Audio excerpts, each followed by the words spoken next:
Welcome back, everybody. Today I'm going to teach you how to name variants in Figma. This is essential for keeping your design system organized and making it easy for team members to find and use the right components. If you want to streamline your workflow and save money on subscriptions, check out the link in my description.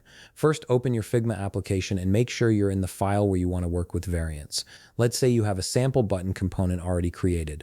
To get started with variants, look to the right side of your screen and click the variant icon. This will allow you to add a variant to your existing component, which is the foundation for creating multiple versions of the same element. Now that you've added a variant, click on the default variant. On the right side panel, you'll see a label that says Property 1. Right next to it, there's a drop-down menu. Click on that drop-down and select Rename. This is where you give your variant a descriptive name. For example, type in red button. This makes it crystal clear what this variant represents, which is crucial when you're managing dozens of components. Next, click on variant 2. You'll want to change its appearance to distinguish it from the first one. For instance, change the fill color to blue. This visual difference helps you and your team quickly identify each variant at a glance. Once you've changed the color, head back to the right side panel where you'll again see Property 1 next to a drop-down menu. Click the drop-down and select Rename, then change the name to something descriptive like Blue Button.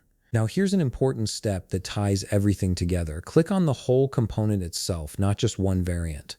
On the right side, you'll see a section labeled Properties. Next to it, there's a settings icon. Click on that settings icon and you'll be able to see the property name. This is where you define what the entire set of variants represents. Change this name to something meaningful like button color. This categorization makes it much easier to understand what's being controlled when you're using this component later.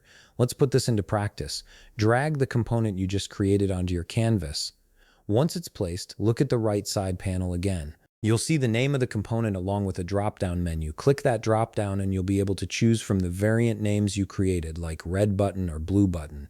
This allows you to switch between variants instantly without creating duplicate components. And that's it. You've successfully named your variants in Figma, making your design system more organized and user-friendly. If you found this video helpful, please leave a like, subscribe, and see you in the next video.